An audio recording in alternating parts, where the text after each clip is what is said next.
পথটা কঠিন ছিল। লাদাখ যত সহজ লোকে ভাবে ততটা সহজ কিন্তু না। এটা পৃথিবীর না, এটা অন্য কোনো একটা গ্রহ। এতটা কঠিন টেরেনে যেখানে শ্বাস নেওয়াটাই চ্যালেঞ্জ, সেখানে দাঁড়িয়ে তারা রাস্তা ঠিক করছে।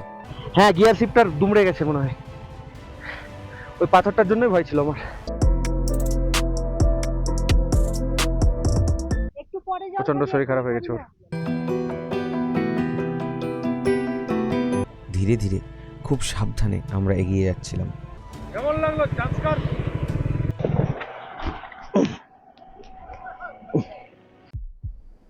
পথটা কঠিন ছিল, তবুও থামিনি, কারণ স্বপ্নটা পাহাড়ের থেকেও বড় ছিল।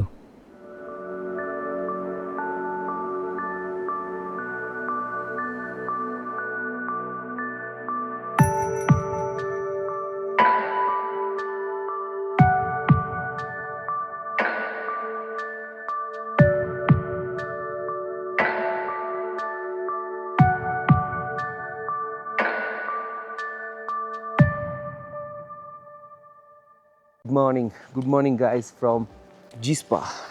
জিসপার ভিউটা তোমরা দেখো। সকালবেলায় রোদ উঠেছে একদম পুরো পাহাড় চূড়াগুলোই, কিন্তু আমরা এখনো রোদের ছোঁয়া পাইনি। আমাদের বাইকগুলো সব কোল্ড স্টার্ট দেওয়া হয়ে গেছে। অনেক ঝামেলা ঝঞ্ঝটের পর আমরা এই জায়গায় এসে পৌঁছেছি। নতুনভাবে ট্রিপটা আবার শুরু হয়েছে আমাদের। তো আমরা ম্যাক্সিমাম সার্কিটটা কভার করার চেষ্টা করবো। লাদাখের সঙ্গে থাকো, দেখতে পাবে তোমরা। এই হচ্ছে আমাদের হোমস্টে। এই হোমস্টেটা দেখো কোন জায়গায়, পিছনে পাহাড় একদম পুরো দেওয়ালের মতো দাঁড়িয়ে আছে। সব মিলিয়ে ট্রিপটা কমপ্লিট করার চেষ্টা করব। তো সঙ্গে থাকো, জুড়ে থাকো, আমার চ্যানেলটা সাবস্ক্রাইব করে দিও যদি এরকম টাইপের অ্যাডভেঞ্চার তোমরা দেখতে চাও। চলো দেখা হচ্ছে একদম মোটো ব্লগিং সেটআপে। টাটা।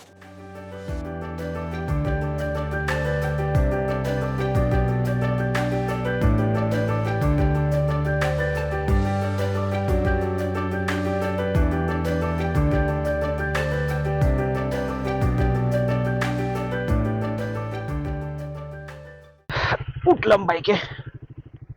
এই এই এই এই এই শুরুটা হয়েছিল জিসপা থেকে। সকালটা ছিল একদম শান্ত, ঠান্ডা হাওয়া, পাহাড়ের কোলে ছোট্ট সেই গ্রাম, আর আমাদের মনে নতুন পথের উত্তেজনা। প্ল্যান ছিল সোকার যাওয়া, কিন্তু ওয়েদার এতই ভালো ছিল যে আমাদের গ্রুপ লিডার বলল জান্সকার যাব। যেই বলা সেই কাজ, আমরা বেরিয়ে পড়লাম জান্সকারের দিকে।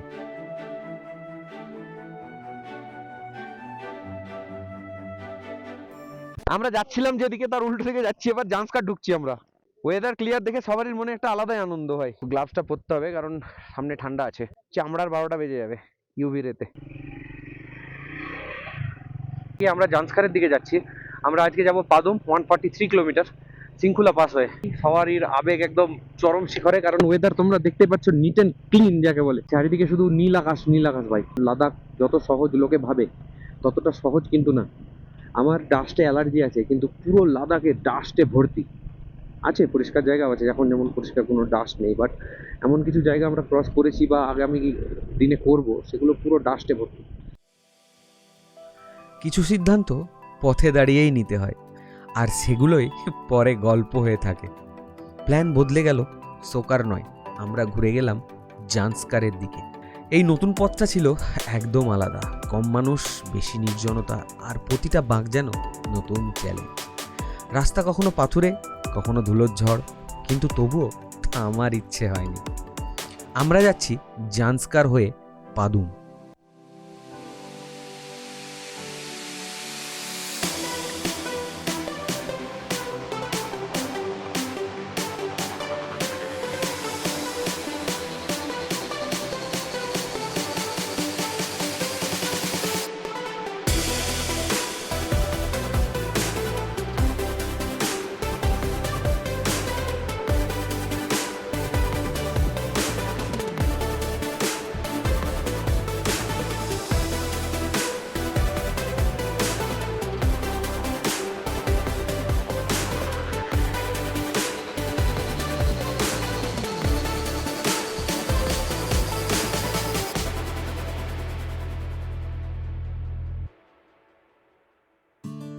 এখন আমরা সিংকুলা পাসের পথে।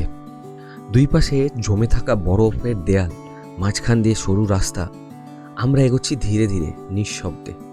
বাতাসে এমন একটা ঠান্ডা যা শুধু শরীর না, মনকেও থামিয়ে দেয়।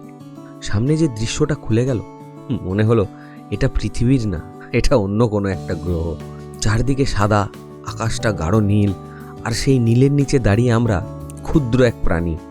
শব্দ নেই, কোলাহল নেই, শুধু প্রকৃতির নিজের এক বিশাল নীরবতা। সেই মুহূর্তে মনে হচ্ছিল এত কষ্ট, এত রাস্তার লড়াই, সব কিছুর দাম আছে ভাই। কারণ এই দৃশ্য, এই অনুভূতি ক্যামেরায় ধরা যায় ঠিকই, কিন্তু আসলে অনুভব করতে হয় হৃদয় দিয়ে। এই রাস্তা শুধু গন্তব্যে পৌঁছানোর না, এই রাস্তা মানুষকে বদলে দেয়। বেরিয়ে যাচ্ছি, এটা একটু খারাপ প্যাচ আছে। শৃঙ্খলা পাস পেরোনোর পর রাস্তার আসল চেহারা সামনে এলো। খারাপ, ভাঙা আর কঠিন পাহাড়ি পথ। কিন্তু এই কঠিন পথকেই সহজ করে তুলেছে আমাদের দেশের BRO, বর্ডার রোডস অর্গানাইজেশন। এতটা কঠিন টেরেনে যেখানে শ্বাস নেওয়াটাই চ্যালেঞ্জ, সেখানে দাঁড়িয়ে তারা রাস্তা ঠিক করছে। শুধু আমাদের মতো ট্রাভেলারদের জন্য নয়, দেশের জন্য। তাদের অক্লান্ত পরিশ্রমের জন্যই আজ আমাদের এই যাত্রা হয়েছে আরও নিরাপদ আর সুস্থ। এই পাহাড়ের নিঃশব্দ সাক্ষী হয়ে শুধু একটাই কথা মনে আসে, ধন্যবাদ BRO। তোমাদের জন্যই এই স্বপ্নের পথটা এতটা সহজ হয়েছে। স্যালুট তোমাদের।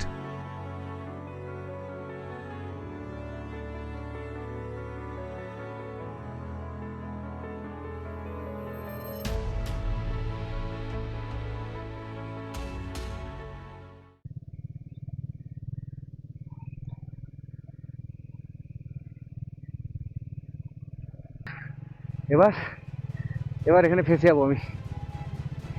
হ্যাঁ, ফেসে যাবো। উঁচু আছে যে জায়গাটা। ধরো, ধরে বসো, নামতে হবে না, তুমি ধরে বসো শুধু।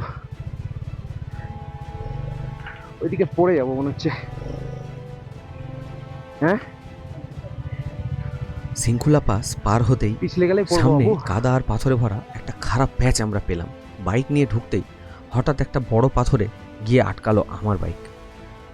অ্যাক্সেলারেট করছি, তবুও কিন্তু বাইক নড়ছে না। চারপাশে নিস্তব্ধতা, শুধু চাকার নিচে কাদার শব্দ। ঠিক আছে, একটা পাথরে বেরোবে না আর। হ্যাঁ, নেমে যাও, একটু নামবে, নেমে টানবে, ঠেলবে না। হ্যাঁ হ্যাঁ, গিয়ার শিফটার দুমড়ে গেছে মনে হয়। ওই পাথরটার জন্যই ভয় ছিল আমার। ও হ্যাঁ, পারবে, চেষ্টা করো একটু প্লিজ। হ্যাঁ, ওই সাইড নামতে খুব কষ্ট। একটু শুধু পিছনে যদি ব্যাক করো, আমি পার করে দিতে পারবো। টানো একটু, টানো একটু, টানো। বৈশাখী পাথরে আটকে নেমে গেছে। পড়লো। ওখানে অনেক হাইটে, ওর কষ্টও হচ্ছিল, তবুও সে ঠেলে ঠেলে অনেক চেষ্টা করার পর পারছি না। বাইক বেরোবে? ছিটকে বেরিয়ে আসলো। আমরা দুজনেই থেমে একবার একে অপরের দিকে তাকিয়ে এসে বললাম, রাস্তা যতই খারাপ হোক, পাশে যদি ঠিক মানুষটা থাকে, তাহলে সব বাধাই একসময় পেছনে পড়ে যায়।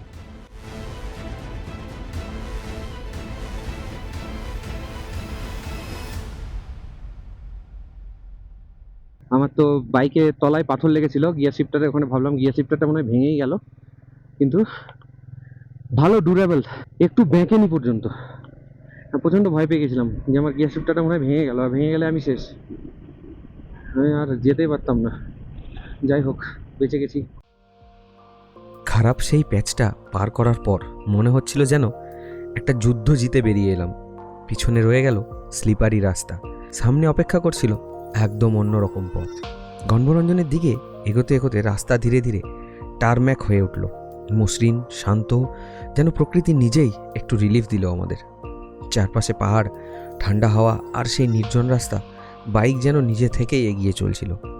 মনে হচ্ছিল এই যাত্রাটা শুধু গন্তব্যে পৌঁছানোর নয়, বরং প্রতিটা কষ্টের পরের শান্তিটা অনুভব করার। গণভরঞ্জনের দিকে এই রাইডটা ছিল একদম আলাদা। কঠিনের পর সহজ, ভয়ের পর স্বস্তি। আর ঠিক সেখানেই লুকিয়ে থাকে আসল অ্যাডভেঞ্চারের সৌন্দর্য।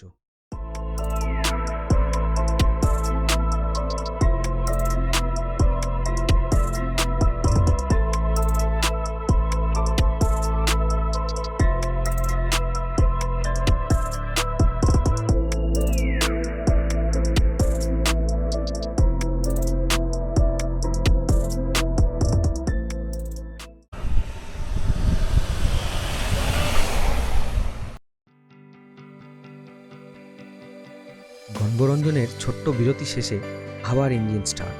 সামনে শুধু পাহাড় আর অজানা পথ। পাদুমের দিকে আমাদের যাত্রা। রাস্তা যত এগোচ্ছে বাতাস তত পাতলা হচ্ছে, নিঃশ্বাস যেন একটু একটু করে ভারী হয়ে উঠছে। তখনই দেখলাম আমাদের টিমের আরেক পিলিয়ন পল্লবী শরীর খারাপ। বাইক থামাতেই দেখি ওর মাথা ধরেছে। আমাদের পল্লবী শরীর খারাপ হয়ে গেছে, একটু পরে জল খাবি, এক্ষুনি খাবি না। একটু পরে জল প্রচন্ড খাবি, শরীর খারাপ এক্ষুনি হয়ে গেছে খাবি ওর। না। অনেকক্ষণ থেকে ও মাথা ঘুরছে।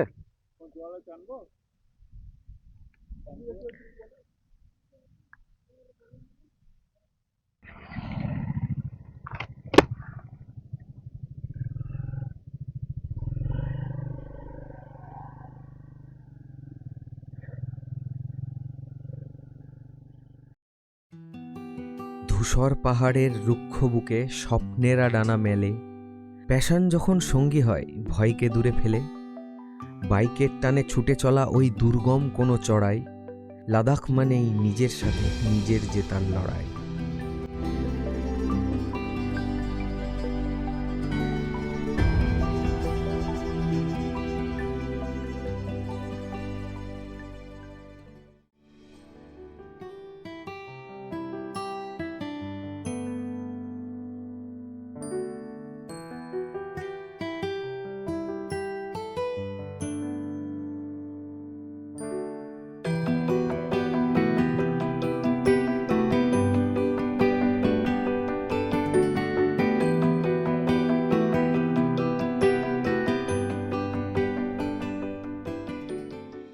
এখানে একটা চেকপোস্ট আছে, চেকপোস্টটাতে আমাদের চেকিং হবে, তারপরে আমাদেরকে এন্ট্রি দেবে। সব মিলিয়ে ফাটাফাটি চলছে লাদাখ রাইড।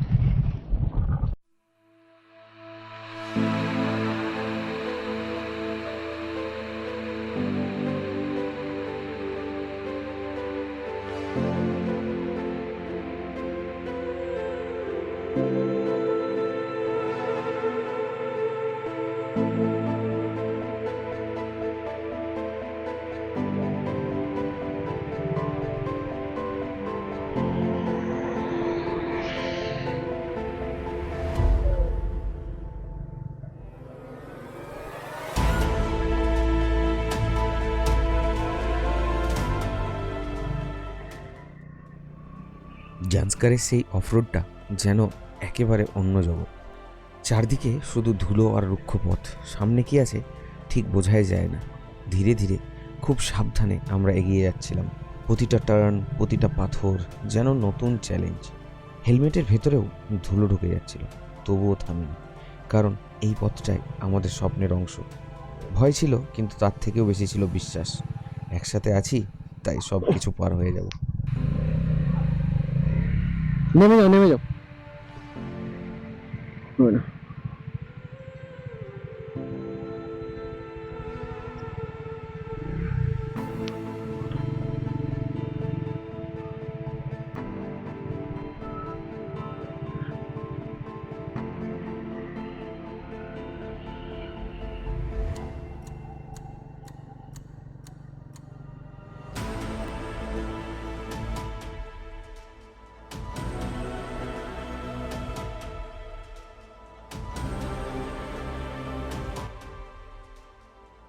কেমন লাগলো জান্সকার?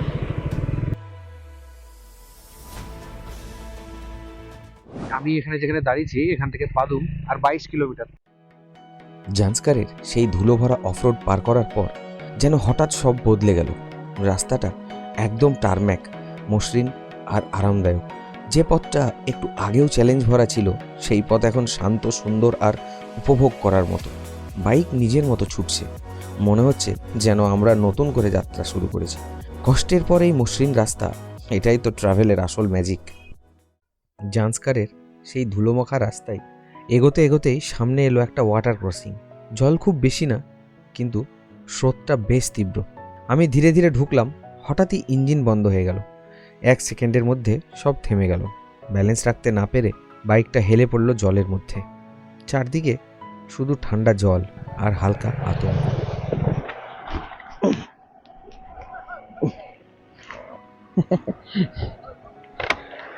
স্টার্ট বন্ধ হয়ে গেল। ভিজুক ভিজুক ভিজুক। দাঁড়াও বৈশাখী, আমি উঠে আমি নেমে যাই আগে। তোমার পাখি দুমড়ে গেছে? না না তোমরাই দুমড়ায়নি তো? দাঁড়া ব্যাস। ভাগ্য ভালো আমাদের কারোরই কিছু হয়নি, কিন্তু জুতো পুরো ভিজে গেল। ঠান্ডা জল ঢুকে শরীরটা কাঁপিয়ে দিল। কোনো দেরি না করে বিশ্বায়ন সরাসরি জলের মধ্যে নেমে পড়ল। একসাথে দুজন মিলে বাইকটা তুলে দাঁড় করালাম, ইঞ্জিন চেক করলাম। কিছুক্ষণের মধ্যেই আবার সব ঠিক। সেই মুহূর্তটা শুধু একটা ইনসিডেন্ট না, ওটা ছিল একটা অনুভূতি, যেখানে বিপদে পড়লে কেউ একা থাকে না। এই টিম, এই বন্ধুত্ব পাহাড়ের থেকেও শক্ত। ওই ওয়াটার ক্রসিংয়ে পড়ে যাওয়ার পর আমরা থামিনি। ভিজে জুতো, কাপা হাত সব নিয়েই আমরা উঠে দাঁড়িয়েছিলাম। ধীরে ধীরে সাবধানে এগোতে এগোতে অবশেষে পৌঁছে গেলাম পাদুমে। মনে হচ্ছিল একটা বড় লড়াই জিতে এসেছি আমরা।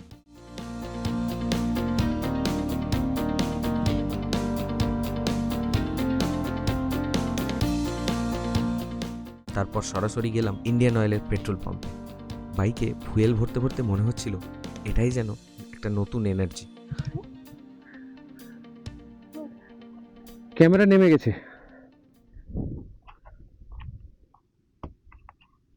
কি রোদ কি রোদ।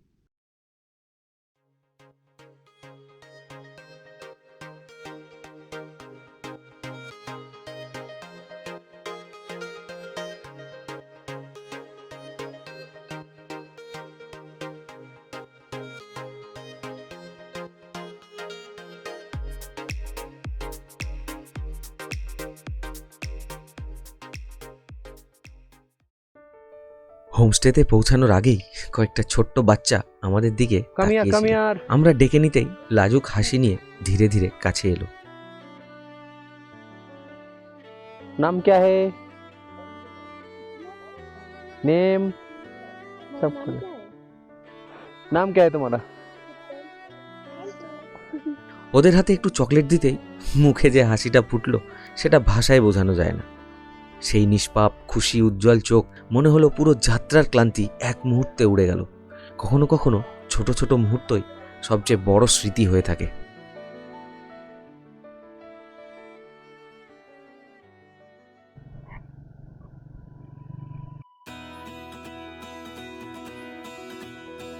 অবশেষে পৌঁছে গেলাম আমাদের সেই হোমস্টেতে। দীর্ঘ পথের ক্লান্তি মিশে গেল পাহাড়ের নীরবতায়। আজকের গল্প এখানেই শেষ করছি। আগামী পর্বে আবার নতুন অ্যাডভেঞ্চার নিয়ে তোমাদের সঙ্গে দেখা হবে। তো পাদমে এটা আমাদের রুম, একটা ডবল বেড, বাইরে জানলা খুলে দিলে সুন্দর ভিউ আছে। এই যে ওয়াশরুমটা খুব সুন্দর, ছোট্টর মধ্যে গিজার দেওয়া আছে। গিজারের সুইচটা ইমিডিয়েট দিতে হবে, দিয়ে দিয়েছি। এই হলো আমাদের আজকের স্টে। খুব টায়ার্ড ভাই, প্রচুর ধুলো খেয়েছি, কাদা খেয়েছি, জল খেয়েছি। যাই হোক, এখন রেস্ট নেবো, পরে আবার কথা হচ্ছে। টাটা।